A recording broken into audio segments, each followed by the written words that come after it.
किसी के भी मन की बातें जानने के लिए 3 तरीके होते हैं, लेकिन इन तीनों तरीकों को समझना अति आवश्यक है। यदि आप इन 3 तरीकों को समझ लेते हैं तो आप किसी के भी मन की बातें बड़ी ही आसानी से जान सकते हैं। बहुत समय पहले की बात है, एक छोटा सा गांव था। उस गांव में 2 भाई रहा करते थे। बड़ा भाई अंधा था, इसलिए वह हमेशा घर पर ही बैठा रहता था और छोटा भाई खेती किया करता था। लेकिन खेतों में अत्यधिक जानवर आने से सारी फसलें नष्ट हो जाती थी, जिसके कारण छोटा भाई बहुत ही ज्यादा परेशान हो चुका था। एक दिन उसे एक तरकीब सूझी। उसने सोचा, खेतों में से इन जानवरों को भगाने के लिए क्यों ना मैं अपने बड़े भाई की मदद ले लूं। वैसे भी बड़े भैया अंधे हैं, खेतों में बैठे रहेंगे और जानवरों की आहट आने पर वह उन्हें जोर से चिल्लाकर भगा भी सकते हैं, जिससे हमारी फसलें नष्ट होने से बच जाएंगी। यह सब सोच विचार करने के बाद उसने अपने खेत में एक झोपड़ी तैयार कर ली और अपने अंधे भाई को खेत में बैठा दिया और उनसे कहा, भैया, यदि किसी जानवर की आहट आपको सुनाई दे तो आप जोर जोर से चिल्लाना। यह सुनकर वह जानवर यहाँ से भाग जाएंगे और हमारी फसलें नष्ट होने से बच जाएंगी। बड़ा भाई खुशी खुशी अपने छोटे भाई की बात मान भी लेता है और वह उस दिन से खेत में ही रहना शुरू कर देता है। जब भी किसी जानवर की आहट उसे सुनाई देती तो वह जोर जोर से चिल्लाने लगता, जिससे वह जानवर वहां से भाग जाता था। ऐसा करते करते कई दिन बीत चुके थे। तभी एक दिन उसके खेत में एक हिरण भागता हुआ आया और वह खेत की बाड़ को तोड़कर वहां से भाग गया। लेकिन उसी हिरण का पीछा करते हुए एक राजा भी उस खेत में आ पहुंचा। तभी राजा की नजर उस अंधे लड़के पर पड़ती है।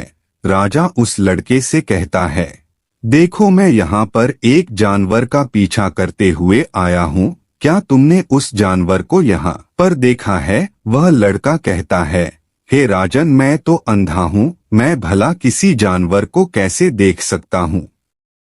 लेकिन मैं आपको इतना जरूर बता सकता हूँ, जो जानवर मेरे खेतों से भाग कर गया है वह आपके लायक नहीं है। आप उसके पीछे अपना समय बर्बाद ना करें। राजा उस लड़के की बात सुनकर बड़ा ही अचरज में पड़ जाता है।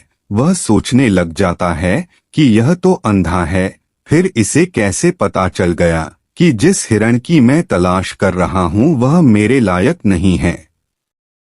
तभी राजा उस अंधे लड़के से कहता है, कहीं तुम मुझसे झूठ तो नहीं बोल रहे हो कि तुम अंधे हो, और तुम्हें कैसे पता कि जो जानवर यहाँ से भागा है वह मेरे लायक ही नहीं है। इस पर वह अंधा लड़का कहता है कि हे राजन, जिसे आप एक हिरण समझ रहे हैं, असल में वह एक हिरण नहीं है बल्कि एक मादा हिरण है और वह गर्भवती भी है। और जहाँ तक मुझे पता है, मैंने कभी किसी राजा को किसी गर्भवती हिरण का शिकार करते हुए नहीं सुना है। और इसी कारण से मैं आपसे यह कह रहा हूँ कि यह हिरण आपके लायक नहीं है। आप उसके पीछे अपना समय व्यर्थ न करें। यह सुनकर राजा और भी अचरज में पड़ गया कि अंधा आदमी कैसे जान सकता है कि वह हिरणी गर्भवती है। राजा कुछ देर सोच विचार करने के बाद अपने सेनापति से कहता है, सेनापति जी, मुझे वह जानवर जिंदा चाहिए, क्योंकि मुझे यह पता करना है कि क्या वह गर्भवती है या नहीं। क्योंकि यह अंधा लड़का बहुत विश्वास के साथ कह रहा है और हमें इस बात की पुष्टि करनी है। यदि वह हिरणी हुई और गर्भवती भी हुई तो वह हमारे शिकार के लायक नहीं है, क्योंकि हम तो एक हिरण का पीछा कर रहे थे। इसलिए जाओ और पता करो क्या वह हिरणी है।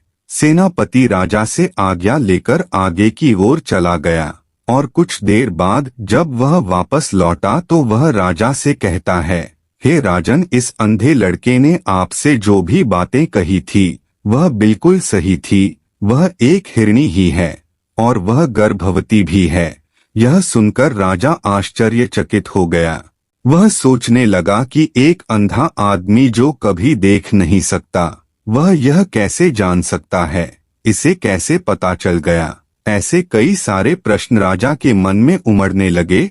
अब राजा ने ठान लिया था कि मुझे इस बात की तह तक पहुंचना है कि आखिर ये अंदाजे में कैसे जान सकता है कि वह हिरणी गर्भवती है।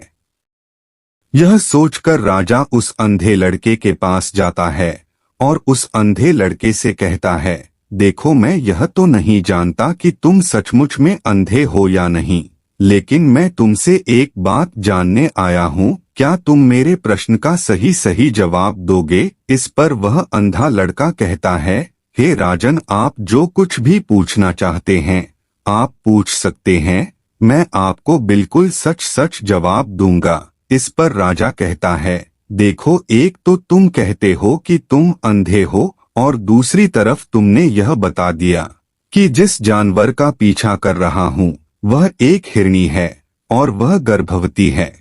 तुम्हें कैसे पता चल गया?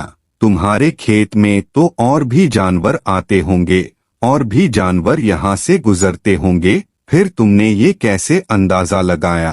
तभी वह अंधा लड़का राजा से कहता है, हे राजन, आप जिसका पीछा कर रहे थे वह जब मेरे खेत में आई तो उसकी रफ्तार और उसके भागने की आहट से मुझे यह एहसास हो चुका था कि वह एक हिरणी है और मेरे खेत की जो बाड़ है, जो जानवरों को रोकने के लिए खेत के चारों तरफ बनी है, वह बहुत छोटी है।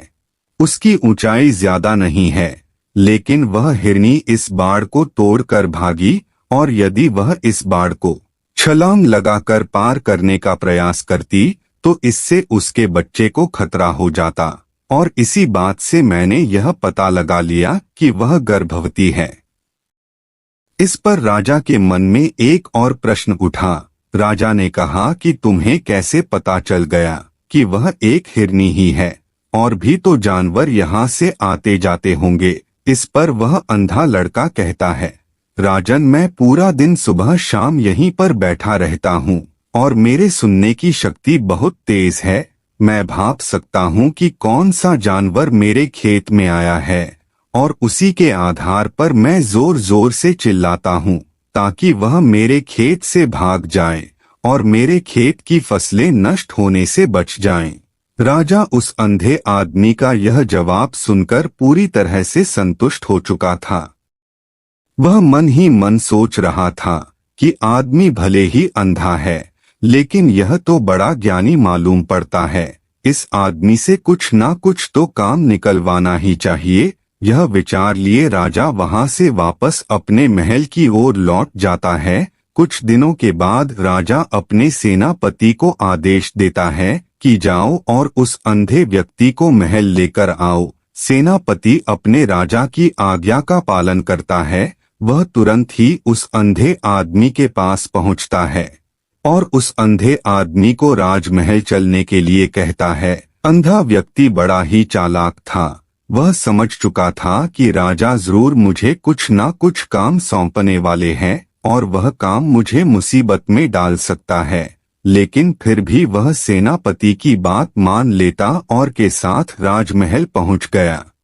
राजमहल पहुंचते ही राजा उस अंधे व्यक्ति से कहता है, आप तो बड़े ज्ञानी हैं, आपको किसी भी बात का पता बड़ी आसानी से चल जाता है। आज मैंने आपको यहाँ इसलिए बुलाया है क्योंकि मैं आपसे यह जानना चाहता हूँ कि मेरी पत्नी पतिव्रता है या नहीं। इस पर वह अंधा व्यक्ति कहता है, हे राजन, यह कैसा प्रश्न हुआ? इस पर राजा कहता है, मैंने बिल्कुल उचित प्रश्न किया है, मुझे इस प्रश्न का उत्तर दीजिए। इस पर वह अंधा व्यक्ति कहता है, राजन, ये सारी बातें जाने दीजिए। आपकी शादी को इतने साल बीत चुके हैं और अब आप यह बात क्यों जानना चाहते हैं? आपके मन में ऐसे प्रश्न क्यों उठ रहे हैं? इस पर राजा जिद करते हुए कहता है, आपको मुझे इस प्रश्न का उत्तर जरूर देना होगा। यदि आप मुझे इस प्रश्न का उत्तर नहीं देंगे तो मैं आपको मृत्यु दंड दे दूंगा। राजा के मुंह से यह बात सुनकर वह अंधा लड़का कहता है, राजन, यदि आप इस प्रश्न का उत्तर जानना चाहते हैं तो इसके लिए आपको मेरा एक काम करना होगा। राजा कहता है, बोलो, मुझे क्या काम करना होगा? इस पर वह कहता है, इसके लिए आपको अपनी पत्नी को मेरे साथ कमरे में अकेले छोड़ना होगा। उस अंधे व्यक्ति की यह बात सुनकर राजा पहले तो क्रोधित हो जाता है, लेकिन फिर कुछ सोच विचार करने के बाद वह उस अंधे व्यक्ति की बात मान लेता है और अपने सेनापति को आदेश देता है, सेनापति जी, इस व्यक्ति को और मेरी पत्नी को एक कमरे में कुछ देर के लिए अकेला छोड़ दें। सेनापति बिल्कुल वैसा ही करता है। अब राजा की पत्नी और वह लड़का एक कमरे में बंद हो चुके थे।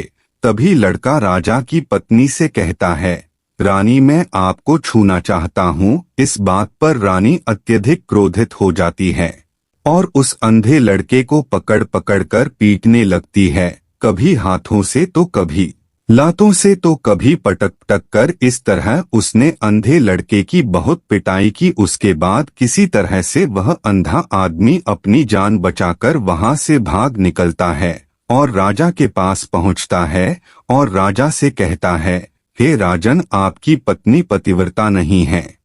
यह बात सुनकर राजा अत्यधिक क्रोधित होता है और राजा अपनी तलवार म्यान से निकालकर सीधा अपनी पत्नी की ओर जाता है। क्रोधित होकर वह अपनी रानी से कहता है, रानी, आज मैं जो भी सवाल आपसे करने वाला हूँ उसका मुझे सच सच जवाब दीजिएगा, और यदि आपने एक शब्द भी झूठ कहा तो मैं आपका सर अभी आपके धड़ से अलग कर दूंगा। आगे राजा कहता है, मुझे बताइए, आप पतिव्रता हैं या नहीं। इस बार रानी कहती है, हे राजन, आप भले मुझे जान से मरवा दें, लेकिन आज मैं सच बोलूंगी, मैं पतिव्रता नहीं हूँ। राजा यह बात सुनकर बहुत ही दुखी और निराश हो जाता है। उस अंधे लड़के ने जो भी कहा था वह बिल्कुल सच कहा था।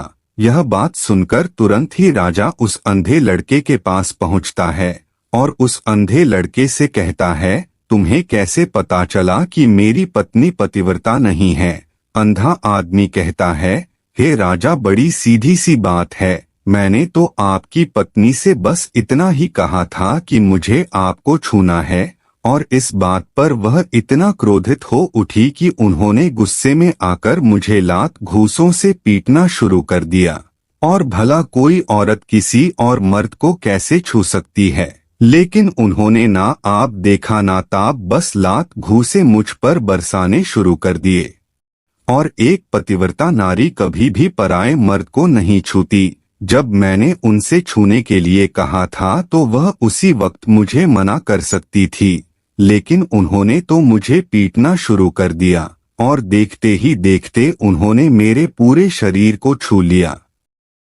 अब आप ही बताइए, ऐसी स्त्री भला पतिव्रता कैसे हो सकती है। इस बात पर राजा कहता है, तुम तो बड़े ज्ञानी मालूम पड़ते हो, तुम्हारी बात बिल्कुल सही है। चलो तुम मेरे एक और प्रश्न का जवाब दो। तुमने मुझे इस प्रश्न का सही जवाब दे दिया तो मैं तुम्हें यहाँ से जाने दूंगा।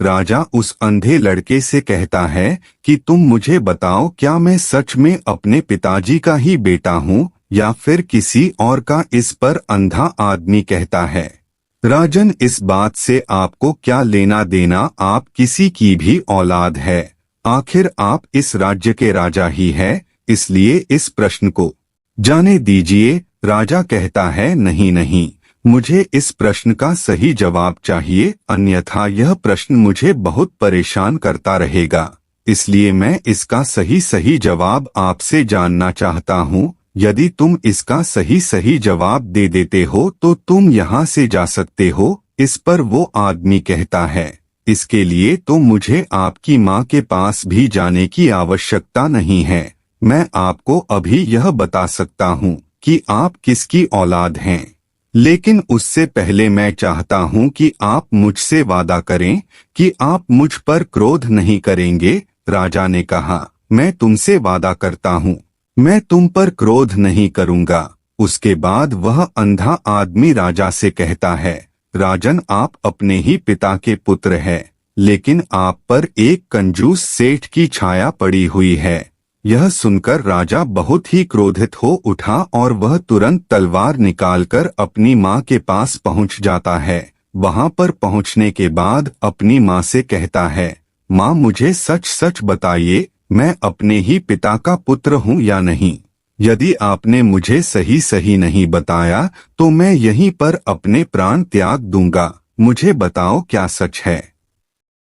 इस पर उस राजा की माँ कहती है, बेटा तू है तो अपने ही पिता का पुत्र, लेकिन तुम्हारे ऊपर एक कंजूस सेठ की छाया पड़ी हुई है। जब मैं एक बार नहाने के बाद अपना मुंह आईने में देख रही थी, तभी उस कांच के पीछे मुझे एक कंजूस सेठ नजर आता है और उसी की छाया तुम पर पड़ चुकी है।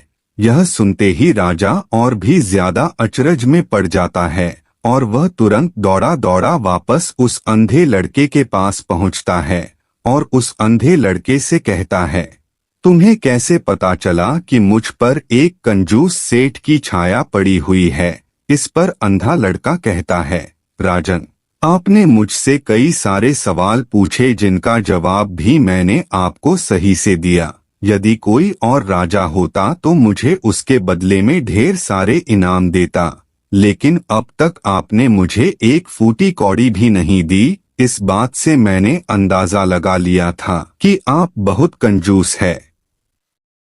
यह बात सुनकर राजा जोर जोर से हंसने लगा और कहता है कि आप जो भी मांगे वो मैं आपको अवश्य दूंगा, लेकिन मुझे यह बात बताओ कि तुम्हें कैसे पता चल जाता है कि कौन सी बात सही है और कौन सी बात गलत। तुम किसी की बात का इतना सटीक और सही जवाब कैसे दे पाते हो। इस पर वह अंदाज में कहता है कि हे राजन, मैं तो वैसे ही अंधा हूँ। मेरी आंखें होती तो मैं किसी की भी मन की बातें बड़ी सरलता से जान लेता।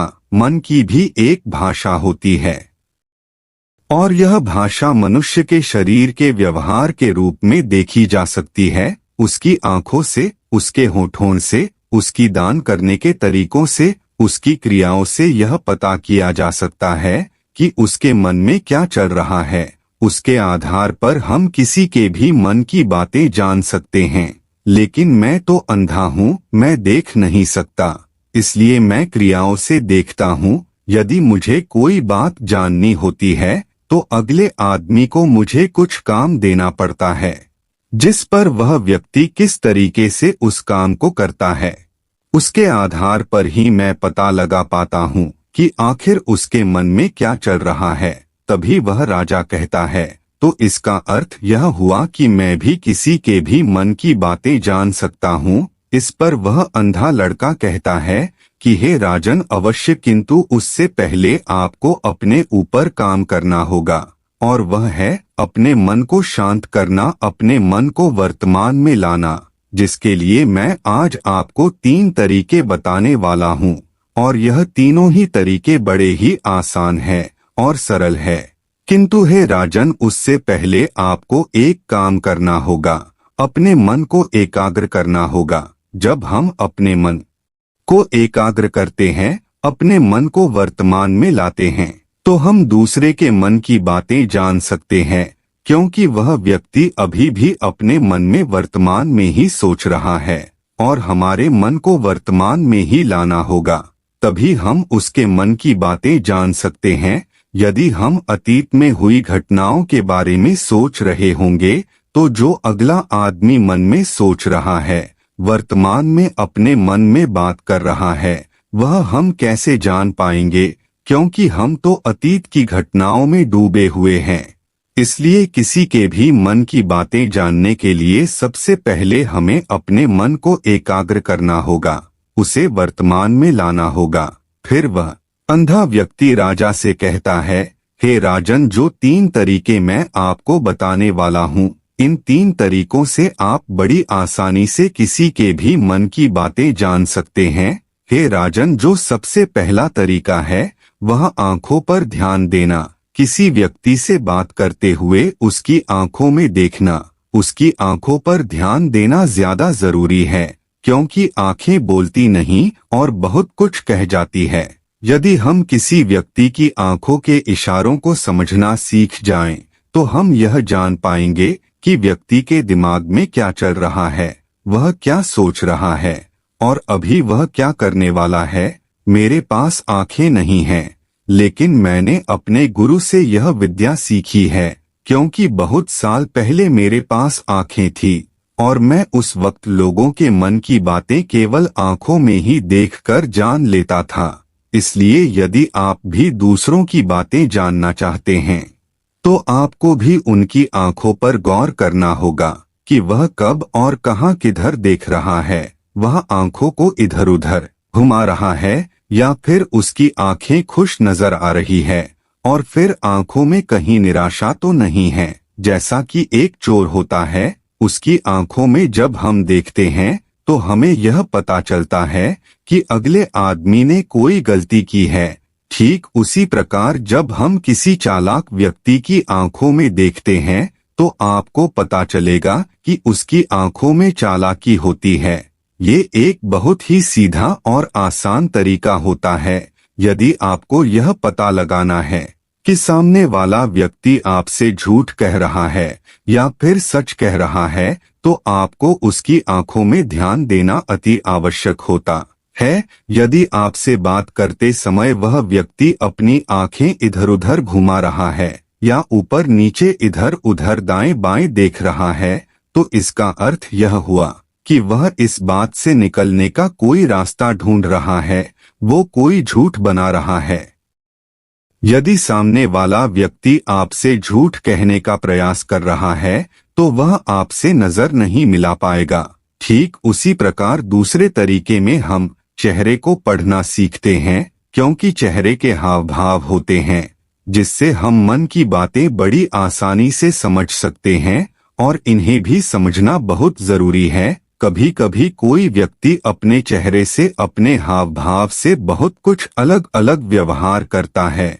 यदि आप किसी व्यक्ति के चेहरे में गौर करेंगे तो आप आसानी से समझ पाएंगे कि व्यक्ति निराश है या बहुत उदास है या फिर वह बहुत खुश है या फिर उसे कोई बड़ा दुख है या वह अपने अंदर क्या महसूस कर रहा है।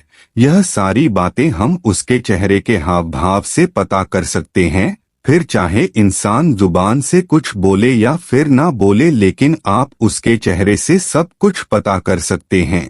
आगे अंधा व्यक्ति राजा को तीसरा तरीका बताते हुए कहता है कि हाथों का और शरीर का व्यवहार, मन की बात समझने के लिए हमें हाथों के इशारे और शरीर के व्यवहार को समझना बहुत ही आवश्यक है। कोई व्यक्ति जब भी बात करता है तब आपने देखा होगा कि वो अपने हाथों को हिलाता है, अपने हाथों से इशारा करता रहता है। वह बातों के साथ साथ अपने शरीर का जो व्यवहार है उसका भी पूरा उपयोग करता है, जिससे हमें यह पता चल पाता है कि वह व्यक्ति हमारी बातों पर कितना ध्यान दे रहा है और उसके मन में क्या चल रहा है। शरीर के व्यवहार को देखने के लिए उसके हाथ हिलाने के तरीके, चेहरे पर बार बार हाथ लगाने और हाथों को एक दूसरे पर मसलना, ऐसी बहुत सी क्रियाएं करता है, उस पर हमें ध्यान देना अति आवश्यक है। मन की बात को समझने के लिए हमें शरीर के विज्ञान को भी समझना पड़ता है। यदि हम इन तीन तरीकों को अच्छी तरह से समझ लेते हैं तो हम बहुत जल्दी किसी भी व्यक्ति के मन की बातें बड़ी सरलता और सहजता से जान सकते हैं। इसलिए यदि आपको किसी के मन की बातें जाननी है तो आपको उसकी आंखों पर, उसके चेहरे पर, उसके शरीर के हाव भाव को और उसके हाथों को ध्यानपूर्वक देखना होगा और समझना भी होगा, जिससे आप यह समझ पाएंगे कि आखिरकार उसके मन में क्या चल रहा है और वह क्या सोच रहा है। लेकिन उससे पहले आपको अपने मन को एकाग्र करना होगा, शांत करना होगा और अपने मन को वर्तमान में लाना होगा। तभी आप उस व्यक्ति की इन सभी क्रियाओं पर ध्यान दे पाएंगे और उन्हें समझ पाएंगे। आप यदि अतीत की घटनाओं में व्यस्त है, भविष्य की योजनाओं में व्यस्त है, तो आप उस व्यक्ति के हाव भाव पर कभी ध्यान ही नहीं दे पाएंगे और ना ही आप कभी भी समझ पाएंगे कि आखिरकार उस व्यक्ति के मन में क्या चल रहा है, वह क्या सोच रहा है। यह काम कोई भी कर सकता है। यह एक प्रकार की विद्या है जो मुझे मेरे गुरु ने सिखाई है। राजन, अगर आपको यह जानना है तो मेरे साथ आपको कुछ दिन रहकर इसका अभ्यास करना होगा। राजा तुरंत राजी हो जाता है। और वह उस अंधे लड़के को अपने राज्य का राजगुरु बना देता है और खुद अंधे लड़के का शिष्य बन जाता है। दोस्तों, ये कहानी आपको कैसी लगी? उम्मीद है कि आपने आज की इस वीडियो से जरूर कुछ ना कुछ सीखा होगा। तो इस वीडियो को लाइक और अपने दोस्तों के साथ शेयर करना ना भूलें और हमें ऐसे ही सपोर्ट करने के लिए चैनल को सब्सक्राइब जरूर करें। तो चलिए मिलते हैं एक और वीडियो में, तब तक के लिए अपना ख्याल रखें। धन्यवाद।